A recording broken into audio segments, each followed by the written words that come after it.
what is our mental condition when our near and dear ones departs? A void is created. We become helpless, speechless, and don't know what to do. এবার ভাবো, যদি জাতির জনক মারা যান, তাহলে সাধারণ মানুষের জীবনে কি পরিস্থিতির সৃষ্টি হয়, কি শূন্যতার সৃষ্টি হয়, সেই শূন্যতার কথাই এখানে ব্যক্ত করেছেন নয়নতারা সেহগল তার বিখ্যাত মেমর প্রিজন অ্যান্ড চকলেট কেক, তার সেখান থেকে একটা ছোট্ট অংশ নেওয়া হয়েছে, দি পাসিং অ্যাওয়ে অফ বাপু। আজকে আমরা দি পাসিং অ্যাওয়ে অফ বাপুর বিস্তারিত আলোচনা করব। যে পয়েন্টগুলো তোমাদের সামনে যে সামেটিভ এক্সাম আছে, সেই সামেটিভ এক্সামের পার্সপেক্টিভে যে পয়েন্টসগুলো খুব ইম্পর্টেন্ট, যেখান থেকে প্রশ্ন আসতে পারে, সেই বিষয়গুলো আলোচনা করব। তো চলো শুরু করা যাক। তোমরা দেখতে পাচ্ছ, দেখো আমি এখানে 3টি ইউনিট আলাদা করে মেনশন করেছি এবং প্রত্যেকটা ইউনিটে তুমি দেখবে যে ইম্পর্টেন্ট যে পয়েন্টস, যেখান থেকে প্রশ্ন আসতে পারে, সেই এরিয়াগুলো আমি কভার করার চেষ্টা করেছি। দেখো, প্রথমে তোমাদের বলে রাখি, ইউনিট 1-এ আমরা দেখতে পাবো যে narrator's received an urgent call. Now, who is the narrator? Of course, the passing away of Babu, written by Nayantara Sehgal. Nayantara Sehgal is narrator here. Now, narrator received an urgent call. এখানে আমরা দেখতে পাচ্ছি যে narrator অর্থাৎ কথক, উনি একটা urgent call অর্থাৎ খুব গুরুত্বপূর্ণ হঠাৎ করে একটা ফোন কল রিসিভ করেন, এবং সেই ফোন কলে কি বলা হচ্ছে না, সেই ফোন কলে ন্যারেটরকে জানানো হচ্ছে যে গান্ধীজি আর আমাদের মধ্যে নেই, অর্থাৎ নিউজ অফ গান্ধীজ অ্যাসাসিনেশন, গান্ধীজিকে গুপ্ত হত্যা করা হয়েছে বা রাজনৈতিক হত্যার শিকার হয়েছেন Gandhiji. Men and women gather at the Birla house. এবার গান্ধীজিকে কখন হত্যা করা হয়েছিল? When Gandhiji was returning from prayer meeting, যখন প্রার্থনা সভা থেকে বা প্রার্থনা মিটিং থেকে গান্ধীজি ফিরছিলেন, সেই সময় গান্ধীজিকে হত্যা করা হয়েছিল এবং তারপরে গান্ধীজিকে আনা হয়েছিল বিড়লা হাউসে, কিন্তু তার কিছুক্ষণ পরেই গান্ধীজি সেখানে শেষ নিঃশ্বাস ত্যাগ করেন। এবার what was the impact of Bapu's death on common people as well as on Nayantara Sahgal, who is the writer of this passing away of Bapu. অর্থাৎ বাপু অর্থাৎ গান্ধীজির এই চলে যাওয়াতে, আকস্মিক চলে যাওয়াতে যে শূন্যতা সৃষ্টি করেছিল, সেই শূন্যতা কিভাবে লেখকের মনে একটা গভীর বেদনা এবং শূন্যতা সৃষ্টি করেছিল। শুধু তাই নয়, আপামর জনসাধারণ যারা গান্ধীজিকে ভালোবাসত এবং গান্ধীজিকে অনুসরণ করত, তাদের জীবনেও যে কি শূন্যতা সৃষ্টি করেছিল, সেই শূন্যতা, আবেগঘন মুহূর্ত এখানে বিস্তারিতভাবে আলোচনা করেছেন নয়নতারা সেহগল। তো চলো আমি সরাসরি চলে যাচ্ছি বিস্তারিত আলোচনায়। দেখো, I was having tea at home on the evening of 30th January 1948 when I was called to Birla House by an urgent telephone. As I told you, যে ন্যারেটর তখন চা পান করছিলেন, হঠাৎ করে একটা ফোন আসে এবং সেই ফোনে বলা হয়, কি বলা হচ্ছে না, Gandhi had been shot on his way to prayer meeting, অর্থাৎ প্রার্থনা সভা থেকে ফেরার পথে গান্ধীজিকে হত্যা করা হয়েছে। I was numbed with shock as I got into the car. আমি এই খবরটা শুনে একদম হতভম্ব হয়ে গিয়েছিলাম। At the Birla House, Gandhi's relatives and followers had gathered round his body. Birla হাউসে, যেখানে গান্ধীজিকে শায়িত করে রাখা হয়েছিল, সেখানে গান্ধীজির যে সমস্ত বা যারা রিলেটিভ বা আত্মীয় পরিজন এবং তার ফলোয়ার, তারা সবাই এসে ওখানে ভিড় জমিয়েছিল। There was a silence in the room as Gandhi breathed his last. সেই রুমে নিস্তব্ধতা গ্রাস করেছিল। Words of Bapu's death had spread through Delhi like a flame fanned by wind. এখানে নয়নতারা সেহগল একটা সিমিলি ইউজ করছে যে বাপুর যে মৃত্যুর সংবাদ রাজধানী ক্যাপিটাল দিল্লিতে ছড়িয়ে পড়েছিল, যেভাবে ছড়িয়ে পড়েছিল, সেই ছড়িয়ে পড়াটা একটা তুলনা করছেন, যেমন আগুনে বাতাস বইলে আগুন যেমন খুব দ্রুত ছড়িয়ে পড়ে, ঠিক সেই রূপই গান্ধীজির মৃত্যুর সংবাদ রাজধানী দিল্লিতে ব্যাপকভাবে খুব অল্প সময়ের মধ্যে ছড়িয়ে পড়েছিল। Such was the impact of Gandhi's assassination news. Sad groups of men and women had collected around Birla House. Out of every window one could see a brown blur of faces. আমরা এখানে দেখতে পাচ্ছি যে men and women gathered at the Birla House. আমরা দেখতে পাচ্ছি যে গান্ধীজির যারা ফলোয়ার, তারা তো এসেই ছিল, তারপরে তার আত্মীয় পরিজন সবাই ওই বিড়লা হাউসে এসে ভিড় জমিয়েছিল এবং সেই যে রুমে তারা জড়ো হয়েছিল সেই রুমে অনেক লোক জড়ো হয়েছিল। স্বাভাবিকভাবেই কোলাহল মুখর পরিবেশ সৃষ্টি হওয়ার কথা, কিন্তু তার পরিবর্তে আমরা যেটা দেখতে পাচ্ছি, সাইলেন্স প্রিভেলড। একটা নীরবতার পরিবেশ তৈরি হয়েছিল, যেটা একটা অভেদ্য নীরবতা পরিবেশ তৈরি হয়েছিল। দেখো, they looked like a child, lost child. এর পরের যে রেফারেন্স ইম্পর্টেন্ট, সেটা আমরা এর পরে নেক্সট পেজে আমরা দেখতে পাবো। তো এখানে আমরা টেক্সটে দেখে নিই, there was an unnatural silence. এই যে নীরবতা, এই নীরবতাটা কিন্তু অস্বাভাবিক। ইট ওয়াজ নট স্বাভাবিক or natural. It was as if time stood still for those few minutes. এবং এই কিছুক্ষণের জন্য মনে হয়েছিল যে সময় যেন থমকে গেছে। The people were to start to speak in the beginning. শুরুতে আমরা দেখতে পাচ্ছি যে জনসাধারণ বা গান্ধীজির যারা ফলোয়ার সেখানে জড়ো হয়েছিল, তারা এতটাই হতভম্ব হয়ে গেছিল, তারা ঠিক করে কথা বলতে পারছিল না। Later they clamoured wildly, shouting and crying. পরবর্তী দিকে তারা প্রচণ্ড চিৎকার করেছিল এবং এবং কান্নায় ভেঙে পড়েছিল। They jostled one another in a stampede to break into the house. এবং সেই বিড়লা হাউসের কক্ষে ঢোকার জন্য তারা একে অপরকে ধাক্কাধাক্কি করছিল। কারণ কি? কারণ একটাই, গান্ধীজিকে শেষবারের মতো তারা স্পর্শ করতে চাইছিল। They calmed a little when it was announced that they would be allowed to see Gandhiji before the funeral. তারা এই সংবাদ শুনে কিছুটা হলেও খুশি হয়েছিল যে তাদেরকে শেষবারের মতো গান্ধীজির যে অন্ত্যেষ্টিক্রিয়া সভা হবে তাতে অংশগ্রহণ করতে দেওয়া হবে। When one is faced with the shock of loved one's death, one whimpers. যখন কারোর খুব কাছের মানুষ মারা যান, যে শূন্যতা সৃষ্টি হয় সেটা কিন্তু খুব যন্ত্রণাদায়ক। What will become of me now that he has left. এবং সেই মানুষ যার প্রিয়জন বা নিকট কোনো ব্যক্তি মারা গেছেন, তখন তিনি এটাই বলেন যে ওই ব্যক্তি আমার খুব প্রাণের কাছের ছিলেন, হঠাৎ করে যে মারা গেছেন, তাহলে কিভাবে সেই শূন্যতাটা পূরণ হবে? এই প্রশ্নটা তার মনে ঘোরাফেরা করে।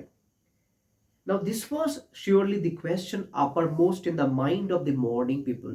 এবং এখানেও আমরা দেখতে পাচ্ছি গান্ধীর যারা ফলোয়ার, অনুগামী, এবং গান্ধীর যারা ফলোয়ার এবং তার আত্মীয় স্বজন যারা ওইখানে বিড়লা হাউসে জড়ো হয়েছিল, তাদের মনে এই প্রশ্নটাই তখন করেছিল যে এর পরবর্তী কি স্টেপ হবে। তার মানে যে গান্ধী চলে যাওয়াতে যে অভিভাবকের যে রোলটা এখন কে প্লে করবে, এই প্রশ্নটা তাদের মধ্যে বিরাজমান ছিল। যে গান্ধী ছিলেন একজন অভিভাবক, শুধুমাত্র তাদের অভিভাবক নয়, জাতির অভিভাবক। তো হঠাৎ করে গান্ধীর যে চলে যাওয়া, তার ফলে যে শূন্যতা, এই দিশাহীনতাকেই এখানে ইঙ্গিত করা হচ্ছে।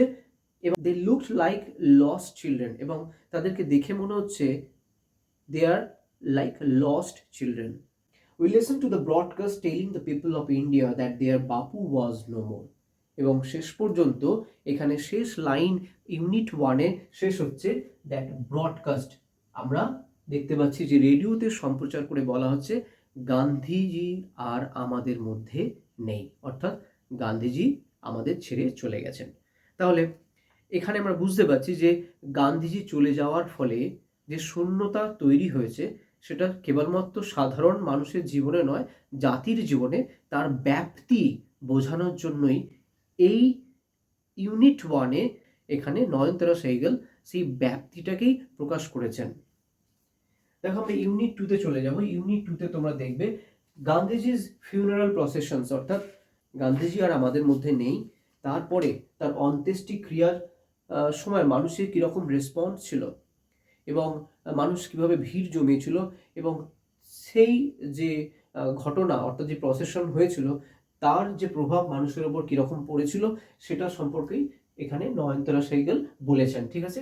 নাও গান্ধীজি's funeral procession.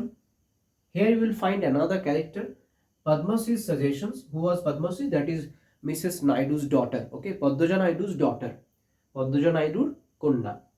Last walk with Bapu. And you will also find very important and pertinent question here. What is the significance of walk here? What is the significance of walk not only for common people but also to Bapu? যে হাঁটার কি গুরুত্ব সেটা, সেই হাঁটাটাকে একটা কিভাবে একটা আহ, একটা আন্দোলনের প্রতীক হিসাবে ব্যবহার করেছিলেন গান্ধীজি, তার বিস্তারিত বর্ণনা এবং এখানে আমরা দেখতে পাই যে নয়নতারা সেহগল লিখেছেন। খোলা একটা কারের মধ্যে বাপুর বডিকে রাখা হচ্ছে এবং significance of walk as I just told you, যে হাঁটার কি গুরুত্ব এবং সেই সামান্য একটা জিনিস হাঁটাকে কিভাবে একটা আমরা বলতে পারি যে জাতীয় জাতীয় চেতনার প্রতীক হিসাবে গড়ে তুলতে পেরেছিলেন গান্ধীজি, তার বিস্তারিত বর্ণনা এখানে আমরা দেখতে পাই। অ্যানালিসিস শুরু করছি ইউনিট 2 এর। গান্ধীজি's funeral was to take place the day after his death। এখান থেকে এমসিকিউ কোয়েশ্চেন হয় যে when was Gandhiji's funeral supposed to be taken place? So day after his death, অর্থাৎ তার মৃত্যুর ঠিক পরের দিনই গান্ধীর অন্ত্যেষ্টিক্রিয়া সম্পন্ন হয়েছিল বা সম্পন্ন হওয়ার কথা ছিল। Hours in advance people lined the road the funeral procession was to follow। যে পথ বরাবর সেই অন্ত্যেষ্টিক্রিয়ার সভা যাওয়ার কথা ছিল, সেই পথের দুধারে সাধারণ আপামর জনসাধারণ সেই পথের দুধারে ভিড় জমিয়েছিল। Padmasi, Mrs. Naidu's daughter, spoke for us all when she said simply, "We'll walk"। যে পদ্মাসী অর্থাৎ মিসেস নাইডু, পদ্মজা নাইডুর কন্যা আমাদেরকে সবাইকে বললেন যে আমরা এই শেষ যাত্রায় গান্ধীজির সঙ্গে হাঁটব। এরপরে দেখবে নয়নতারা সেহগল বলছেন যে আমরা হয়তো গান্ধীজির সঙ্গে তার আন্দোলন যখন তিনি করেছিলেন, বিভিন্ন আন্দোলনে কিন্তু আমরা তার ছায়াসঙ্গী ছিলাম না, কিন্তু এই শেষ বারের মতো আমরা গান্ধীজির সঙ্গে হাঁটতে চেয়েছিলাম এবং বোঝবার চেষ্টা করেছিলাম যে গান্ধীজি কেন এই হাঁটাটাকে একটা আন্দোলনের প্রতীক হিসাবে ব্যবহার করেছিলেন। Right? So Padmasi, Mrs. Naidu's daughter, spoke for us all when she said simply, "We'll walk. It is the last time we shall be walking with Bapu." এটা শেষবারের মতো আমরা বাপুর সঙ্গে হাঁটব। So let's move on. It was an agonizing walk. Now the question is, শেষবারের মতো বাপুর সঙ্গে হাঁটব যখন বলছেন, এটা কি খুবই আনন্দের হাঁটা ছিল? No, it was not a pleasant walk, it was an agonising, যন্ত্রণাদায়ক একটা হাঁটা বা সেই সভাতে হেঁটে চলা। Thousand silently watch the procession. হাজার হাজার মানুষ কাতারে কাতারে নিঃশব্দে সেই প্রসেশন দেখেছিল। বাপু lay on an open track covered with flowers. দেখো আমি এখানে মেনশন করেছি বাপু body lay on an open track covered with flowers. এখান থেকে এমসিকিউ কোয়েশ্চেন আছে, কভার্ড উইথ ফ্লাওয়ার্স আর তিনটে অন্য অপশন দিতে পারে, তো সুতরাং এই জায়গাগুলো তোমাদের মার্ক করে রাখতে হবে। Just like agonising work, it was not a pleasant work, so you will find 3-4 options would be there. So but the key word is flowers. Thousands of people wept trying to touch Bapu's feet। হাজার হাজার মানুষ ওখানে সেই দিন জড়ো হয়েছিল এবং তারা বাপুর অর্থাৎ গান্ধীজির পা স্পর্শ করার চেষ্টা করছিলেন। It was impossible to move in the thick crowd. এবং এই এত মানুষের ভিড় সেই দিনকে হয়েছিল, এটা প্রায় অসম্ভব হয়ে দাঁড়িয়েছিল সেই ভিড় ঠেলে এগিয়ে যাওয়া। As I moved forward slowly, I understood I was not merely in the midst of grieving people। এবং যখন আমরা সেই শোভাযাত্রায়, সেই অন্ত্যেষ্টিক্রিয়ার যাত্রায় আমরা যখন হেঁটে চলছিলাম, তখন আমরা দেখলাম, আমি বুঝতে পেরেছিলাম যে এই যাত্রায় কেবলমাত্র আমি একা হাঁটছি না। This was even more than the funeral procession of India's beloved leader।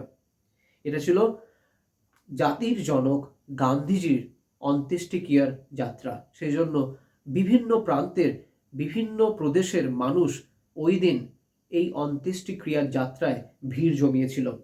It was among people for whom walking with Bapu had a special meaning। Very important line। এই সাধারণ মানুষের কাছে বাপুর সঙ্গে হাঁটা একটা অন্য মাত্রা বা খুবই তাৎপর্যপূর্ণ ছিল। কারণটা কি? তার কারণ হচ্ছে ভারতবর্ষের ইতিহাসের বিভিন্ন সময় গান্ধীজি যে সমস্ত আন্দোলনের উনি লিড করেছিলেন, অর্থাৎ গুরুত্বপূর্ণ ভূমিকা পালন করেছিলেন, সেখানে এই হাঁটা অর্থাৎ রুট মার্চ বা walking became a symbolic way of protest, একটা প্রতিবাদের অংশ। সেই জন্য তাদের কাছে এই হাঁটা, সাধারণ মানুষের কাছে বাপুর সঙ্গে হাঁটার একটা অন্য রকম গুরুত্ব ছিল। We had walked with Bapu over the rough and smooth of India's recent history. Very important line. ভারতবর্ষের ইতিহাসের কখনো কখনো আমরা দেখেছি রাফ ফেজ, অর্থাৎ যেটা খুবই কঠিন সময়, এবং আবার স্মুথ, কখনো কখনো সহজ অধ্যায়ও গেছে। এই দুই অধ্যায় অর্থাৎ কঠিন অধ্যায় এবং সহজ অধ্যায়ে বাপুর সঙ্গে হাঁটার আপামর জনসাধারণ সাক্ষী ছিল। We could not now accept the fact that the man who had led us over many difficult paths was never going to walk with us again. আমরা এই বিষয়টাই গ্রহণ করতে পারছিলাম না যে মানুষটা সামনে থেকে প্রতিবাদ করে গেছেন, সাধারণ মানুষকে নিজের সঙ্গে নিয়ে বিভিন্ন সময় ভারতবর্ষের ইতিহাসে তিনি আর হাঁটবেন না আমাদের সঙ্গে। এই বিষয়টাই আমাদের মনে এক চরম শূন্যতা সৃষ্টি করেছিল। Bapu's slight figure had walked and staff in hand over a large part of India. এবার লেখক বলছেন যে বাপু তার যে জীর্ণ দেহ একটা লাঠির ওপর ভর করে এই ভারতবর্ষের বিভিন্ন প্রান্তে বিভিন্ন সময় প্রতীকী আন্দোলনের অংশ হিসাবে এবং আন্দোলনের কাণ্ডারি হিসাবে উনি সামনে থেকে নেতৃত্ব দিয়েছেন। So to walk is to make a slow progress.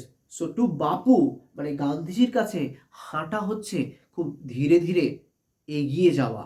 হাঁটা that means a dynamic process, এটা থেমে থাকা নয়, ধীরে ধীরে নিজের গন্তব্যের দিকে আস্তে আস্তে পৌঁছে যাওয়া। So it is to think with clarity and closely look at all that is around you. This 4-5 lines very important so far as your exams point of view is concerned. At the same time, to understand the depth of sorrow and understand the depth of the depth of absence of a towering figure like Gandhi. So it is to think with clarity and closely look at all that is around you. এই যে সাধারণ একটা হাঁটা, অনেকের মনে প্রশ্ন আসতে পারে হাঁটাতে আবার কি এত তাৎপর্যপূর্ণ ব্যাপার? না, গান্ধীজি এই সামান্য হাঁটাকেই একটা আন্দোলনের প্রতীক হিসাবে ব্যবহার করেছিলেন। তার কারণটা কি? ওনার মনে হয়েছিল যে হাঁটলে চিন্তাভাবনার স্বচ্ছতা বাড়ে। And closely look at all that is around. যখন একজন মানুষ হেঁটে চলে তার চারপাশে বিভিন্ন জিনিস সে পর্যবেক্ষণ করে, এবং সেই জিনিস ক্ষুদ্র হতে পারে, বৃহৎ হতে পারে। ফ্রম স্মল ইনসেক্টস, ছোট্ট কীটপতঙ্গ হতে পারে, to the Horizon in the distance, দূরের দিগন্ত হতে পারে।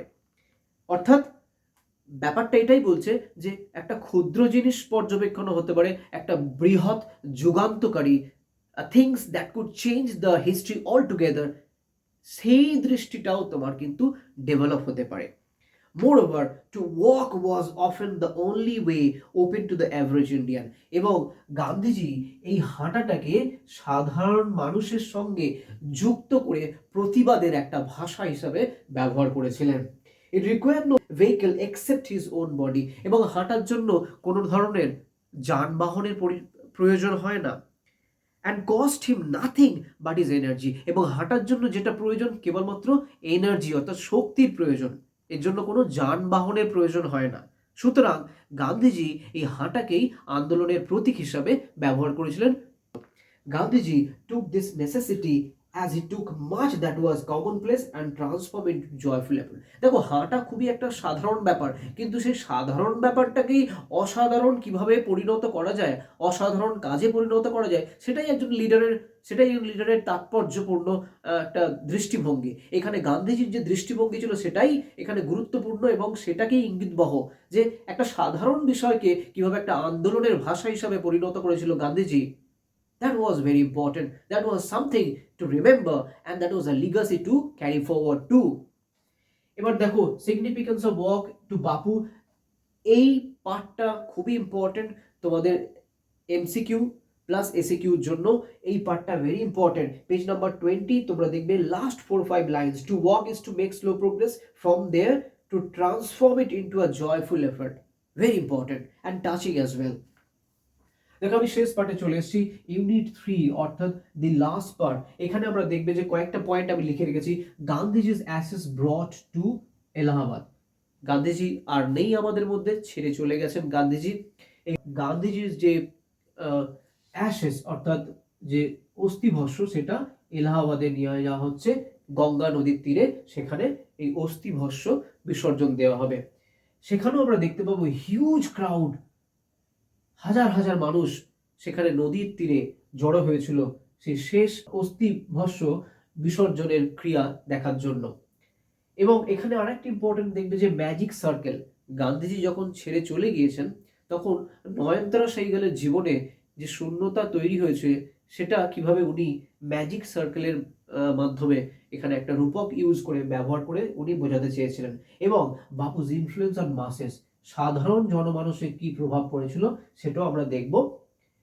আর একটা জিনিস আমরা এখানে দেখতে পারবো যে কিভাবে সাধারণ মানুষকে ইনডিফারেন্স থেকে একটা অ্যাক্টিভ ডায়নামিক আন্দোলনে, একটা সক্রিয় আন্দোলনে কিভাবে গান্ধীজি নিযুক্ত করেছিলেন সেটাও আমরা দেখব।